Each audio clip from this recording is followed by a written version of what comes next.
A hostile work environment is a toxic work environment, but it's been taken up a notch. It's more than having a boss who doesn't listen or a coworker who's a bit gossipy. A hostile work environment is a workplace that constantly doles out harassment and discrimination.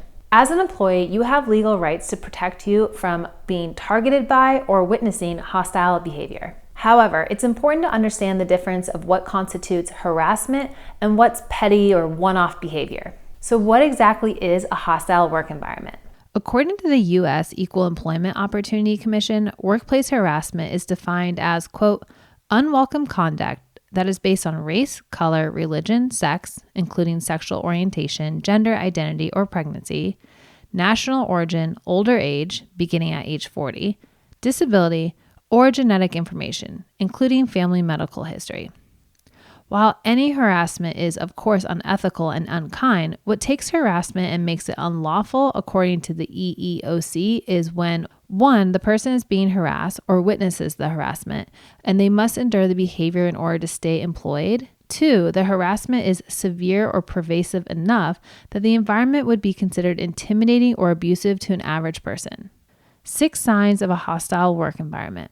Sign number 1, it's a toxic work environment. A toxic work environment doesn't mean you're necessarily in a hostile work environment, but a hostile work environment means you're in a toxic workplace. Does that make sense? In other words, if your workplace is toxic, if you're experiencing or witnessing bullying, gossip, exclusion, insults, miscommunication, or any other telltale signs of toxic workplace environments, your spidey senses should kick into gear. Toxic behavior can quickly slide into outwardly hostile behavior. If you're seeing these signs, start to watch for hostility. What to do? We've said it over and over again, but data is your friend in any situation like this. This is when it's important to start taking stock of what's happening and start taking careful notes about each incident. It's one thing if someone makes an unkind remark about a colleague's work in a stressful situation. It's still not cool, obviously, but likely not considered hostile. It's another if you start to notice consistent bullying or discriminatory actions based on sex, age, color, religion, or other similar factors. Date each incident and provide as much detail as possible. Your notes will matter here, as they may be considered evidence for hostile behavior should the situation escalate. At this point, we also recommend immediately speaking with your manager and/or human resources. If you're noticing toxic behavior enough to record it, it's also time to report it. Do your due diligence. Sign number 2, the hostile workplace behavior happens consistently. The EEOC's explanation of workplace harassment specifically notes that the harassment must be, quote, consistent and, quote, pervasive to be considered illegal. Petty slights, annoyances, and isolated incidences, unless extremely serious, will not rise to the level of being illegal.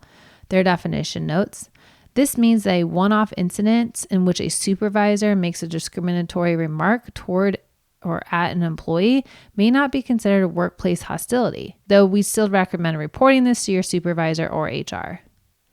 Watch for this behavior to happen consistently over a period of time. What to do? You probably guessed it, more note-taking and data collecting. If you can prove it's consistent, you can prove it's pervasive.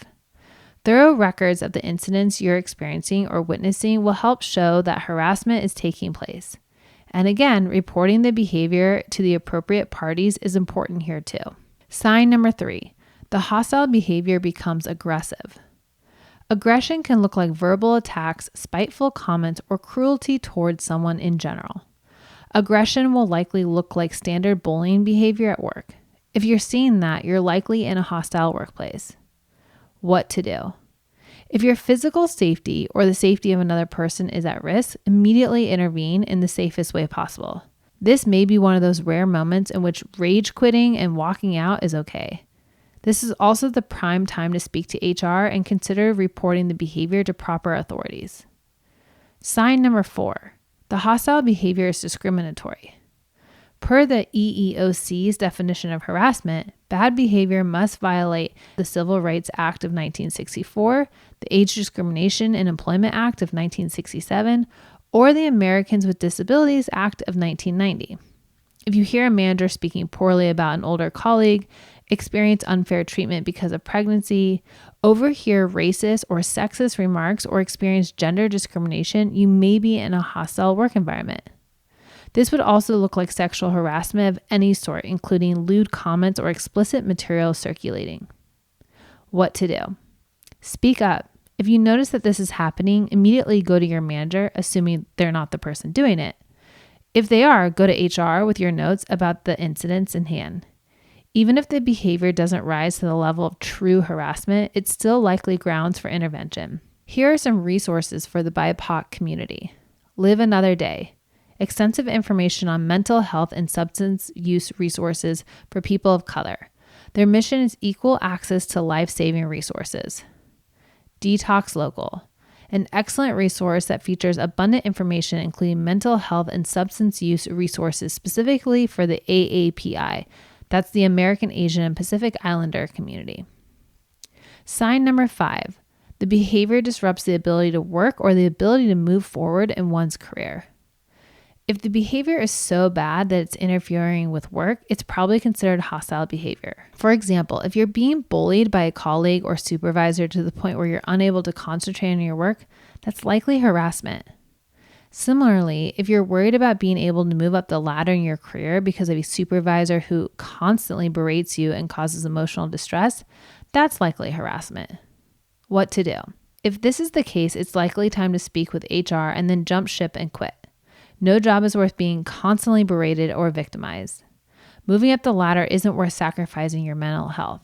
You may also wish to report this behavior to proper authorities. Sign number 6, the victim of the harassing behavior feels stuck.